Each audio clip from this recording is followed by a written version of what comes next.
Build yourselves up ang ating pong tema, no? Ang ika nga ng ating MC. Praise be to God. Salamat sa napakagandang introduction.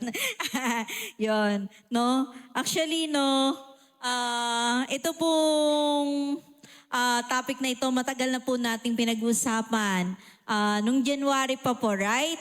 And I believe the Lord has taught us so many things already about this theme. Pero naniniwala ako patuloy pa rin po tayong daragdagan ng ating Panginoon. Amen? And yun nga po, no? Ito po yung tema natin. Nagulat po ako kahapon. Apparently, na-overlook ko po yung schedule, no?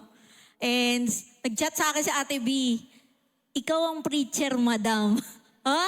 Sabi kong ganyan. Sa isip ko, nagjo-joke ba to? Or inaano ko? Parang pinaprank ako. And then, so palabas ako ng school. Kalkal ng GC. Bulaga ako nga.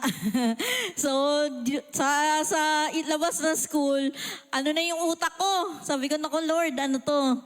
Hindi ko napaghandaan ng lahat. Sabi ko, Lord, naging talaga ako sa Lord.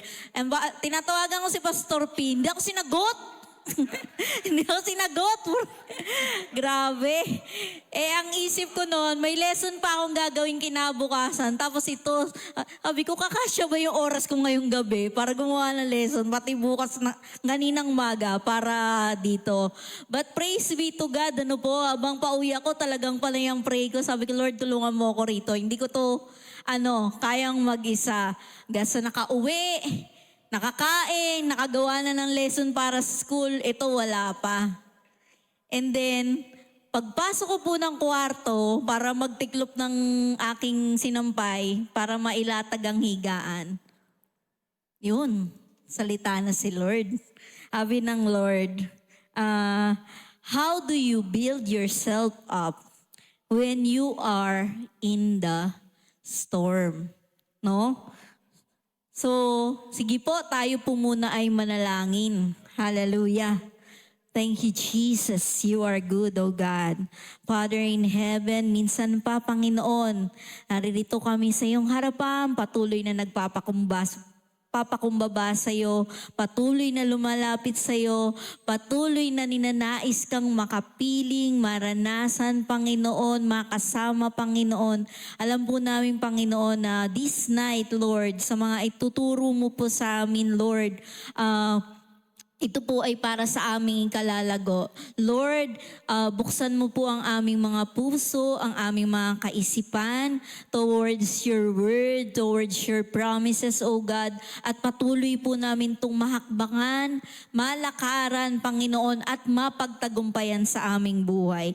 Lord, muli po, Panginoon, na gamitin mo ang iyong lingkod na ito, Panginoon, bilang instrumento sa gabing ito upang makapagpahayag ka, Panginoon, ng malaya sa aking mga kapatid. Lord, muli, wala po kami magagawa apart from you. Ikaw ang nais naming maitaas at madakila. In Jesus' name we pray. Amen. Yon. Praise God, no? So, yun nga po, no? Ito nga po yung binigay ng Lord sa akin. So, nagsasampay ako, no? Sabi nga, tuloy-tuloy ang daming sinasabi ni Lord. Sabi ko, Lord, wait lang. Wait lang. Tapusin ko lang to. Kung kung pwede ko lang i-record yung nasa utak ko habang sinasabi ni Lord yung mga i-record ko talaga kasi ang dami niya ng siguro in a span of 5 minutes, ang dami na. Sabi ko, wait lang Lord, tapusin ko lang talaga to. Then, yun nga, kinuha ko na po yung aking notebook pagkatapos ko magtupi. And ito po, sabi ng Lord, how do you build yourself up when you are in the storm, no? So, ayun nga, mga kapatid, no? Pag nandyan na sa storm, paano mo palalakasin yung sarili mo, no? Paano kapag panay kalungkutan na lang yun ang mamayani sa puso mo, no? Nandun ka sa pagsubok, paano nga ba? And alam niyo po mga kapatid, hindi po kayo nag-iisa. Actually, no? isa po ako sa mga dumanas ng ganito. No? Yung mga kaisipan, mga anxiety, yung mga worries, naglaro po yan sa aking isipan. And eto po, nung binigay sa akin ng Lord, habang binigay niya po sa akin to, talagang nakaka-encourage po at napalakas din po ako personally. Yan. So, before po tayo magtuloy-tuloy, ayan, may ilan po munang mga katanungan, no? So, how do you build yourself up when you are in trouble? How do you build yourself when you are depressed? Depressed ka na nga eh. Sasabihin pa sa'yo, ngiti ka. Hindi mo na nga magawa. Ang hirap ngumiti. Yung tulala ka na, hindi, talagang, to the point na parang ayaw mong may kausap. O kaya, kung may kausap ka man, ang nakikita lang sa'yo, yung ngiti mo, pero yung insides mo, iba na. Diba? Oh, how do you build yourself up when you pray and you do not receive the answers to that, di ba? Parang nakakapanglunos yan, nakakapanghina yan na ang tagal-tagal mo nang pinagpe-pray and yet the answer is still not there. So, paano nga ba? Di ba, mga kapatid? So, ating pong paglimian or ating nilay-nilayan ng mga bagay na ito. Yan. So, si King David po, no? Si King David, ang sabi sa kanya, isa po siya sa, rise of the warrior king. He is a warrior king. Hindi po ba? Maraming pagkakataon sa Bible ang nakita or pinakita sa atin na napagtagumpayan po na battle ni King David. Amen po ba? And at the same time, he is a man after the heart of our Lord. Yun po yung taguri sa kanya. He is after God's own heart. Ganun po siya So kung titingnan natin, wow, grabe naman to si David. Pero alam niyo po ba, he was also became depressed. No? So, ayan po, naging trouble din po yung kanyang nararamdaman. Nakaranas din po siya. So, just like him, nakaranas po siya ng mga worries, ng mga takot.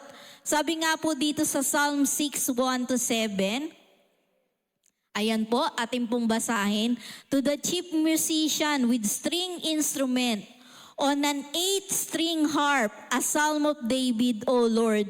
Do not rebuke me in your anger, nor chasten me in your hot displeasure. So ganito po makipagbalitan ng heart si David sa ating Panginoon na, Lord, wag naman po. Di po ba? So, have mercy on me, O Lord, for I am weak. O Lord, heal me, for my bones are troubled.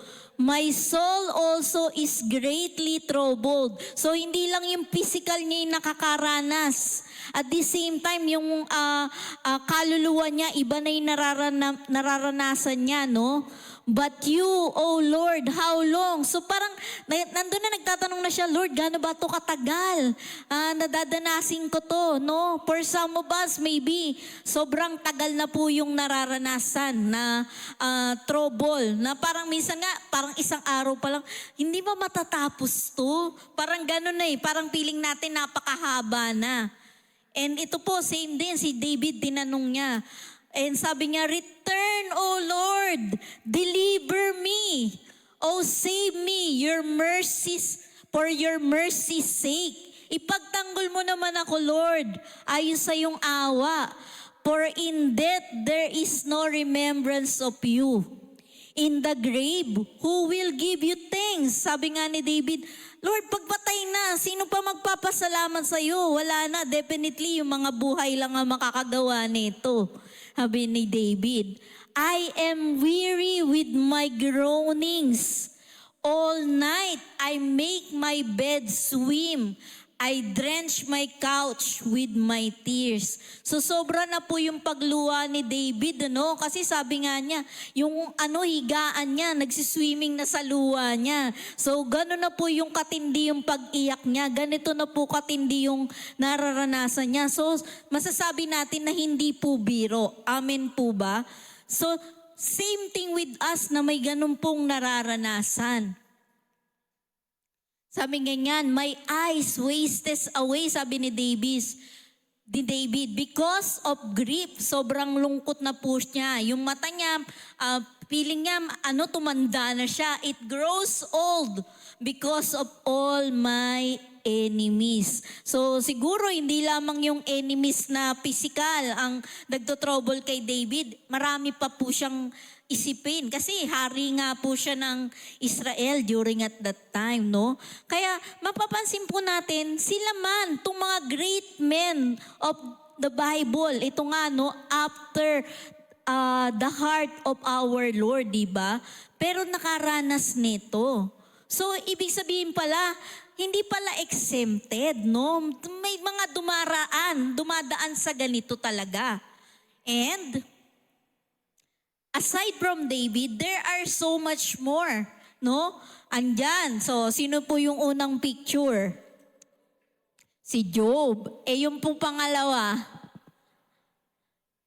si Elijah po yan. And then yung pangatlo, Maya. si Jeremiah po. Natakwan po yung pangalan.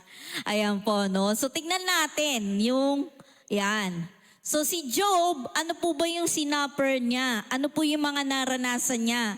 So definitely, siya po yung nawala yung ari-arian. Sabi nga, sobrang yaman nitong si Job. Nawala yung hari-arian niya. And take note na, he is righteous before God. Sabi nga, wala talaga daw nagawa yan si Job. Pero nakaranas po nito. He lost his wealth, his family, sabay-sabay po yan on the same day. And kasama na po yung health niya. So sobrang po nito. Siguro kung sa isang tao mangyari to, baka mawala na ng sa ulirat. Pero si Job, he strive for that. Amen po ba? Ito pa, next na tao, si Elijah. Si Elijah, well, nakakita lang naman siya ng magagandang himala kay Lord. Ayun nga, yung nag-send siya ng fire from heaven. Siya po yung nag-ask kay Lord and the Lord sent fire from heaven. Grabe po yun. Imagine that, yun yung gagawin. Nakita niya yun. Si Elijah po yung naka-experience nun. Pero sabi niya, I don't want to live anymore. Imagine, suicidal na. Sabi niya po sa 1 King 19 verse 4, I have been out, Lord, take my life. So ganun po ka-depress si Elijah at that time. So yun na po yung nag-run through sa isip niya. And si Jeremiah is another prophet and chosen by God. He has a lifelong battle with sadness. Imagine, lifelong, buong buhay niya. Hindi po yung buong buhay niya. He is battling with sadness. And kaya po nasulat yung Book of Lamentation. Sobrang kapighatian nitong dinanas nitong si Jeremiah. No? Parang grabe naman. Lingkod naman sila ng Panginoon. Tama po ba? Pero nangyari sa kanila ang mga bagay na ito. And ito pa po, no, meron pa nga po dyan, yung sa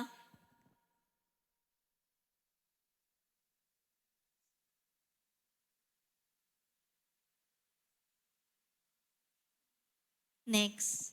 Ayaw mag-next na kay. Ayun. Ayan. So, another one, si Herman po, son of Korah. Ito po hindi masyadong kilala eh.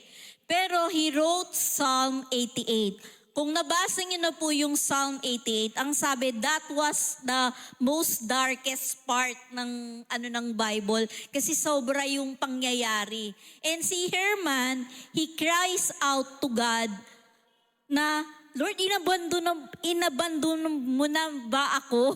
Ayan, iniwan mo na ba ako? Did you betrayed me? Ganito yung pakiramdam ni Herman. Kaya po dun sa Psalm 88, pag binasa niyo po, sobrang pighati din po nung nararanasan niya. And the Lord says, ito yung mga tao mga anak ko din naman sila. But they suffer from this. So, ang pinapakita sa atin ni Lord, hindi hindi ka dapat mag-guilty or hindi ka dumadaan ka dyan, pero may ibig sabihin, may nais ituro ang ating Panginoon. Amen po ba? And the Lord,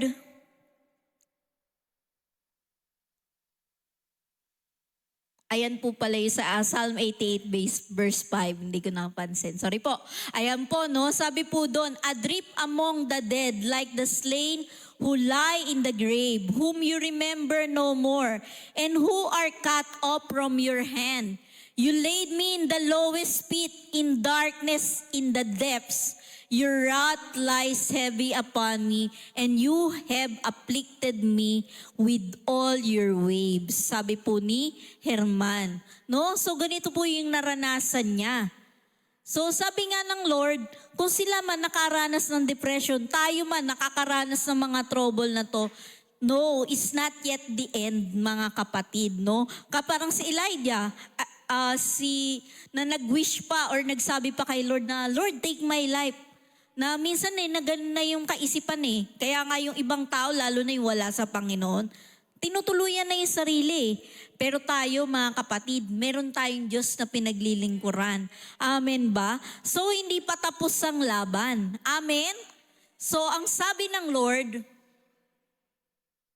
yan, God says, gather your stick.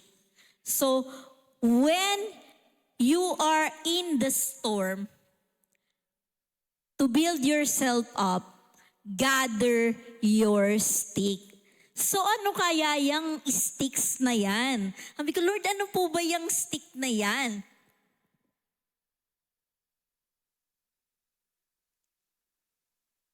So habang tinatanong ko si Lord, may ni-remind siya sa akin na parang napanood ko na preacher. And then, hanap ako.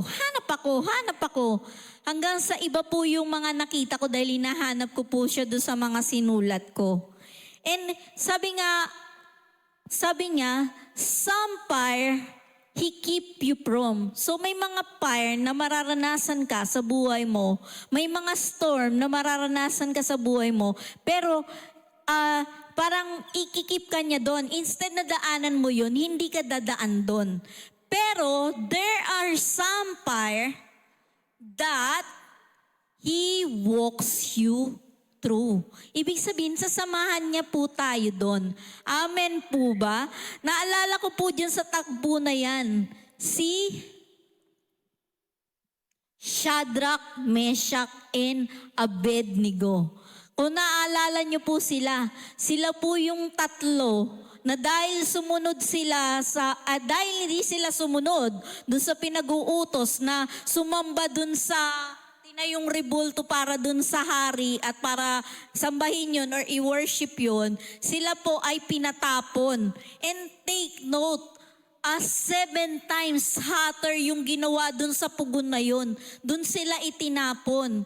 Napakainit nun. 7 times hotter Pero ano po nangyari? Diba? God walked with them in that fire. Hindi sila nasunog. Ni buhok nila, wala. Ni amoy, wala. Hindi ganun po yung nangyari. Because God is with them. Amen po ba? Amen. Yon. Next. So as yun nga po, na tinanong ko sa Lord, ano ba yung, Lord? Ano ba yung gather your stick? And the Lord says, it is my word. It is my word. Those are your sticks. Gather them up. Gather them all. Ano yung mga sinabi ko sa'yo? Ano yung mga pangangako ko sa'yo? Gather them all. And ito nga po, dahil doon sa niremind niya, ito po yung mga nakita ko.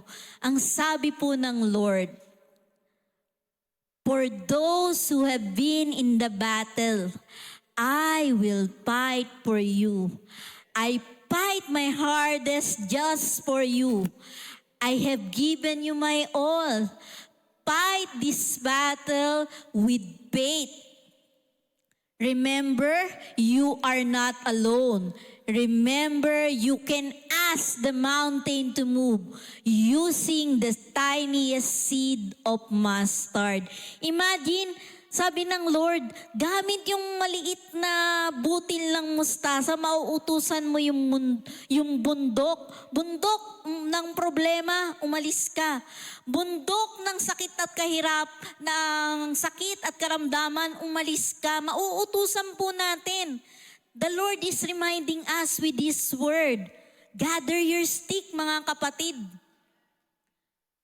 Sabi niya, my child, even in your tiniest voice, I heard it. Naririnig ni Lord yan eh.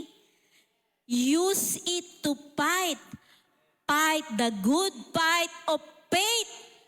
Wrestle with me, your God, just like Jacob. Di po ba si Jacob nakipagbuno sa ating Panginoon? And that time, hindi niya binitawan ng Lord. Hindi siya sumuko. So wrestle with God.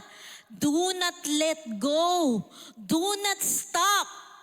You are almost there. Fight and run with endurance. Di po ba? Nakakapagod tumakbo, pero takbo, tuloy, lakad. Tuloy lang, sabi ng ating Panginoon. Amen po ba? Tuloy lamang po tayo. Yan. And sabi ng Lord, ito pa, mahal kita. Huwag kang susuko. I have so much in store just for you. This battle looks so big to you. Malaki man yan. Piling mo wala yung katapusan. And it's draining your strength. But it is so small to me, my child. Nothing is hard for me. Remember, I am the great I am and is alongside of you. Imagine, katabi natin, kasama natin si Lord. Di ba? Kaya, ito pa ang sabi ng Lord, I have never forgotten you.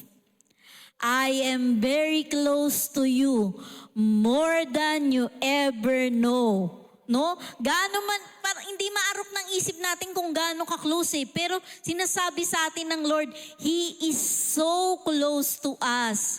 Kailanman ay hindi nabawasan ang pag-ibig ko sa'yo.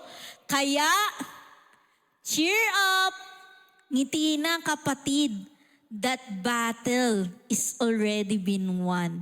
Amen ba? So kapatid, gather your stick. Amen po ba? Ayan. Sabi po sa Psalm 37 verse 23 to 24, the steps of a good man are ordered by the Lord, and He delights in His ways. Though he fall, ayan, no? Si Lord na nagsasabi, mga nakakaranas, he shall not be utterly cast down. For the Lord upholds him with His hands. Hawak-hawak ka ng ating Panginoon. Hawak-hawak po tayo ng ating Panginoon. Amen po ba? Praise God. Sige po, palakpakan po natin ang ating Panginoon. Hindi po ba? He knows that. He knows that you were going through that. Pero hindi ibig sabihin, pinabayaan tayo ng Lord. Kaya nga po tayo may word eh. Even sila King David, sila Elijah, hindi sila pinabayaan ng Lord. Tayo din po, hindi po tayo pinababayaan ng ating Panginoon. Kaya, kung may panghihina, remember this, God will uphold you. Sabi nga po dyan sa picture, it's okay. I'm here. God is with us. Kasama natin siya. Amen ba? It's okay, my child. God is with us. He is the Emmanuel. Amen po ba? Yan. Alam niya yan? Ay, hindi na nakalabas na pala. Ano ba yan? Ayan. HHWW kayo ni Lord. No? HHWW. Yung dati pa yung ewan ko kung alam niyo ng mga anong tawag sa Gen Z? Ayan. Holding hands while walking. No? Ganyan kayo ni Lord. Holding hands while walking. No? With matching swaying pa yan. Ganyan lang, Lord, walking with the Lord, di ba? Ganon po yun. Di ba pag may jowa, ganon? Pag naglalakad, ganon? Nakikita ko yan eh. Para kayo natauhan ah.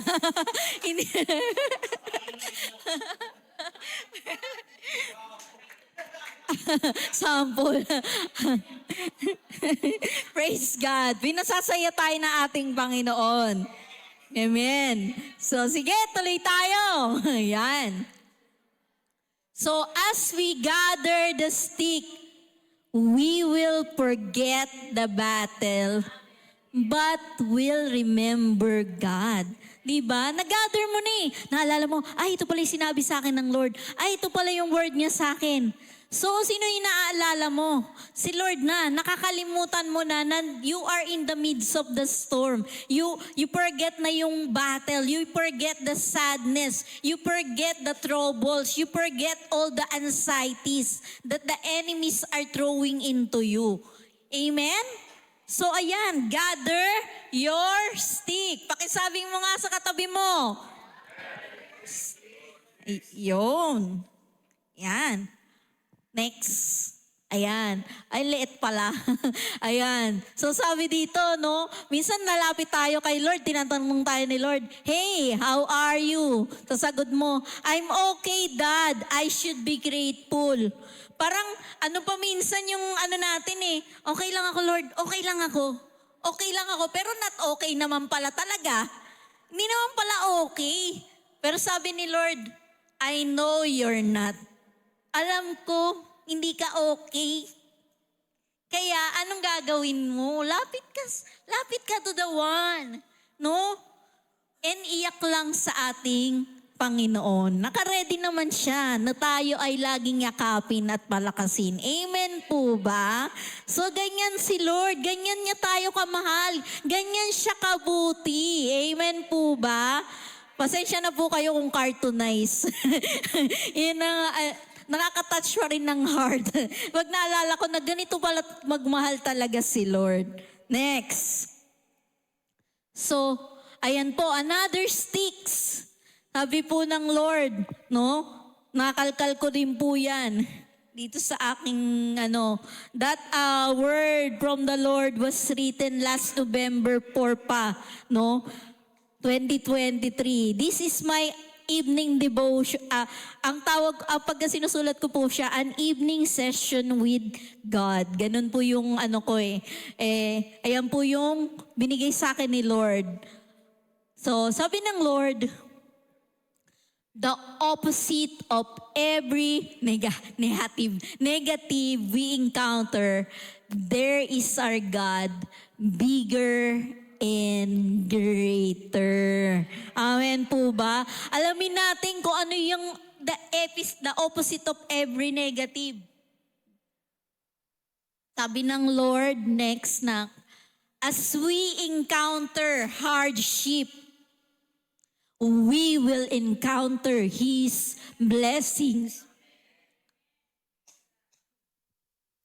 As we encounter troubles, we will encounter His peace.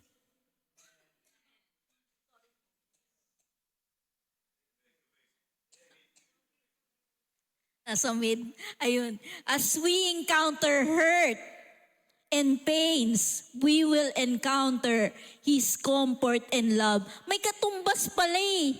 Doon sa every negative na nararanasan natin, may pangtapat dyan si Lord. Sabihin mo nga, may pangtapat dyan si Lord.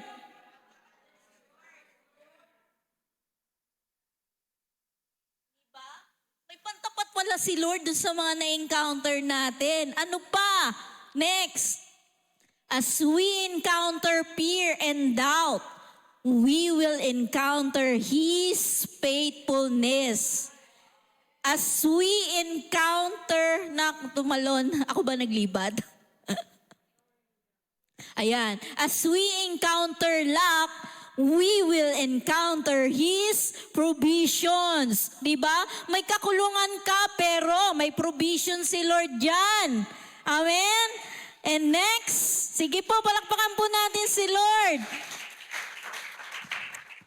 As we encounter sickness, we will encounter His healings and miracles. Di po ba?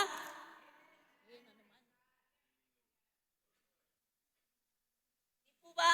Marami na po yan. Nakita natin kung paano nagpagaling ang ating Panginoon. Amen po.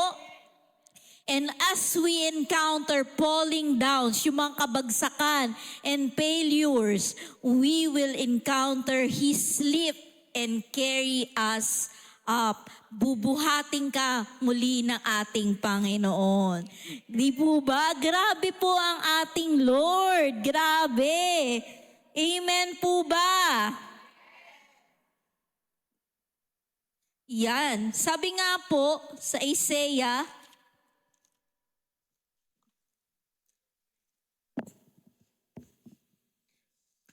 sabi po sa Isaiah, instead of your shame, you shall have double honor.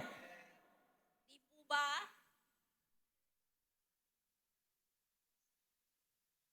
Instead of confusion, they shall rejoice in their portion. Therefore, in their land, they shall possess double everlasting joy shall be theirs. Amen. Di po ba? Wow talaga. Nung mabasa ko nga yung everlasting joy, wow, walang pangmatagalan, walang hanggan yung joy. Double pa yung ibibigay ng Lord. Amen po ba? So, grabe po si Lord.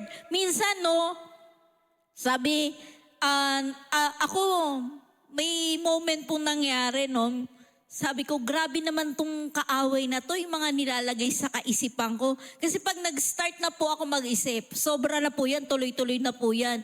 Lahat na po, naisip ko na negative. And then the Lord says to me, hindi grabe si Satan. Mas grabe ako dyan. It's like, pag sinabi mong grabe, parang wala na magagawa si Lord sa buhay mo eh. Pero hindi po pala gano'n na grabe si Satan. Ang dapat nating sinasabi, grabe si Lord.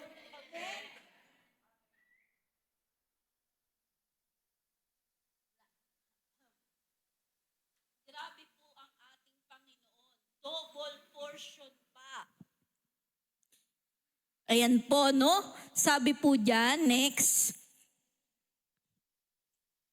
So, there may be a lot of seasons we are troubled. So, maaaring maraming seasons ng ating buhay na tayo po ay dumadaan sa mga storms na to. And there may be a lot of reasons o dahilan na tayo ay nalulungkot, that we are cast down with this trouble. But, remember, God will not run out of reasons to fill us with His everlasting joy. Amen po. Amen. So hindi nauubusan ng rason ng ating Panginoon to fill us up. To fill us up. Salin niya ng saling ang ating Panginoon. Ang kailangan lamang po natin gawin, receive. Tanggapin po natin yon.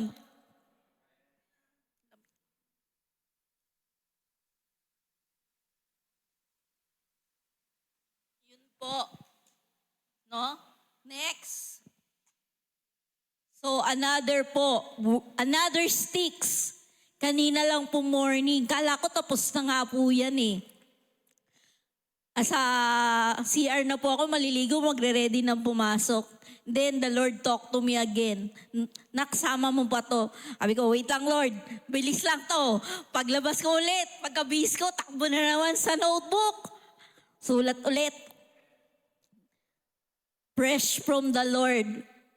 Sabi ng Lord, you are not weak, my child, nor you are a loser.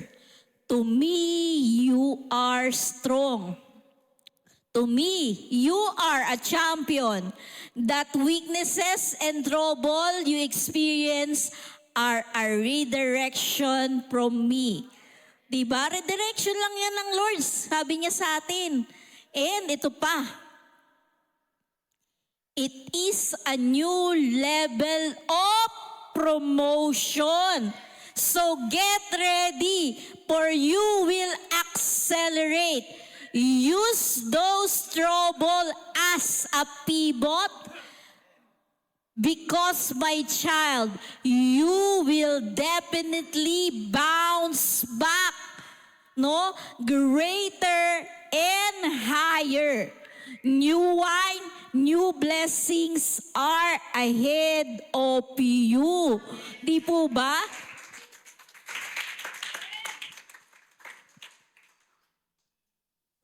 God, di po ba? You will bounce back, di po ba?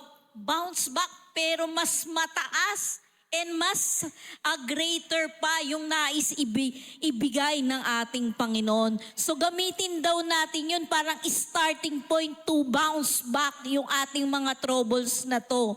Amen po ba? Next. So sabi ng Lord, just allow it. Akong bahala sa iyo. Pag sinabi ng ganun, wala na, tapos na. Sinabi na ng Lord, akong bahala sa iyo. Trust me, my child. You are going to dance and leap for joy.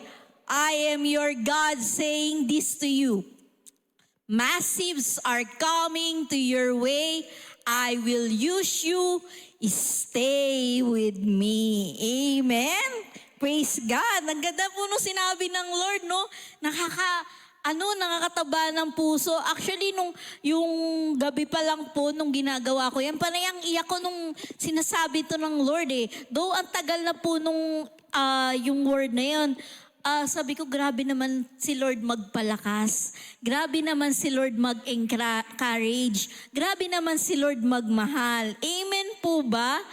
Di po ba? Happy Valentine's. Pero mas happy pa sa Valentine's ang pag-ibig ng ating Panginoon. Amen po ba? Praise be to God. Yun. Sige po, palakpakan po natin ang Lord.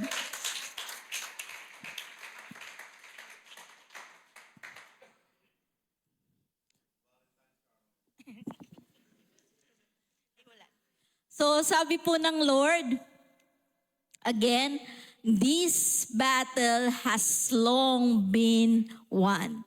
Matagal na. Panalo na to. Ano na yan? Done deal na. Diba? Done deal.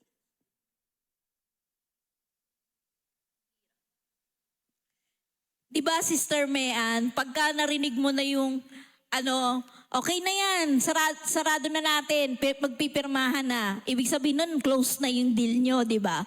So ganun, pag sinabi ng Lord, done deal na, wala na tayong dapat alalahanin pa. Amen po, mga kapatid. And praise God, though we are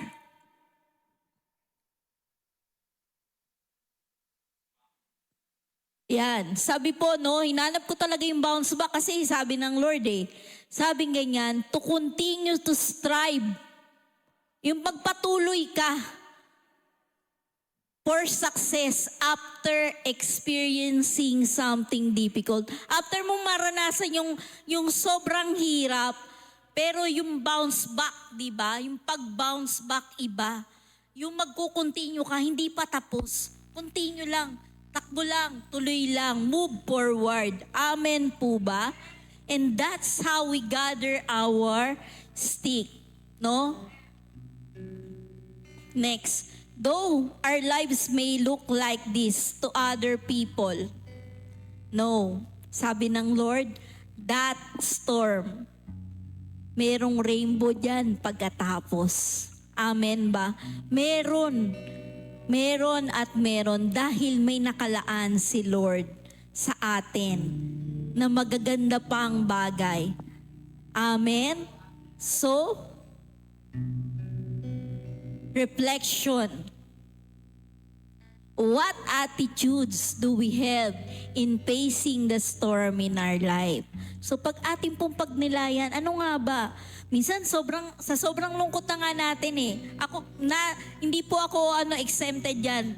Kahit ako, yung attitude ko, need talagang i-correct pa eh. Need pa pong i-correct. Yung mga minsan na parang yoko na, suko na ako, pagod na ako, reklamo dito, reklamo doon. Pero may tinuturo po ang Lord eh. Amen po ba? Tinuturo niya yung manatili tayo sa Kanya, to be still with Him. Remember, He is the vine. We are the branches. No? Pag naiwalay ka doon sa vine, mamamatay. Di po ba? Pag natanggal yung sanga nung halaman, definitely mamamatay po yun. So, just continues to stick with our God. Siya po ang bahala sa atin. And another thing, when was the most recent time you asked God for help? Baka naman, ito gagawin ko. May problema ka, ito gagawin ko. Ito gagawin ko. Puro sariling desisyon. So it's time, ask God. Amen po ba? He will definitely answer us. Amen po. Sabi nga po sa Jeremiah 33:3, call unto me, and I will answer you great and mighty things which you do not know. Amen? So, call for God's help. We can call unto God. Amen po ba? Yan. And, ito po, patapos as our takeaway this night. Takeaway. Gather and pick up our sticks and build the fire God has set in our hearts. Pag nag-gather mo na lahat yung word eh, unti-unti yung fire. Di ba? Lalaki. Pag nilalagay mo yung sticks mo doon sa fire, lalaki na po yun. Mag-grow na po. And magkakaroon ng warmth. Di po ba? Yung lamig ng storm, mababaliwala na. Dahil ang nararanasan mo na yung init at presensya ng ating Panginoon. Amen po ba? Praise be to God. And dito po natatapos ang sinasabi sa atin ng Lord. Hallelujah. Oh, thank you Lord. Marami pong salamat Panginoon sa iyong mga salita, for your encouragement, for reminding us, oh God, for loving us so much, for having us always in your arms, for walking with us, Lord, sa mga pagkakataon, Lord, na hindi namin nakikita o nararanasan ang iyong presensya, Lord. Grabe naman ang pagpaparamdam mo na kasama ka pa rin namin, O God, sa lakad ng buhay na ito. And Lord, ikaw na rin po nagsasabi, magtatagumpay kami, and we will bounce back for your glory, O God. We will bounce back mightily, O God. Mas grabe pa po, Panginoon, yung inahanda mo. Mas maganda pa po yung gagawin mo, Panginoon. After all this storm, O God, there will be a rainbow dahil Lord, Ikaw yung kasama namin, O God. Ikaw ang Diyos na nangako, Panginoon. Ikaw ang Diyos na magtataas sa amin, Panginoon. Maraming pong salamat, Lord. Tapat ka sa iyong mga salita. Tapat ka sa iyong mga pangako. Kung paano ka nga po kumilos noon, Lord, patuloy mo pa rin pong gagawin ito ngayon. Salamat, Lord. Maghari ka, Panginoon. Maghari ka, Panginoon. Ikaw ang manguna, Panginoon, sa buhay ng bawat isa. And thank you for your embrace, O God. Salamat, Panginoon, sa Santong Espiritu mo na magpapaalala din sa amin ng iyong mga pangako at mga salita, Panginoon. Salamat, Lord, for building us up, for helping us through and through, O God. Thank you, Lord. Lord, salamat sa warmth ng iyong presensya na naranasan sa gabing ito, Panginoon. Tunay nga, Lord, na lalabas kami, Panginoon, na muli may bagong pananaw. Muli, Panginoon, ay malaya, Panginoon, na matagumpay, Panginoon, O God. Ikaw ang nais lang naming itaas. Purihin, Panginoon. Sambahin, Panginoon. Dakilain sa lahat ng ito. At lahat ng kapurihan ay ibabalik namin sa iyo. In Jesus' name! In Jesus' name! Amen!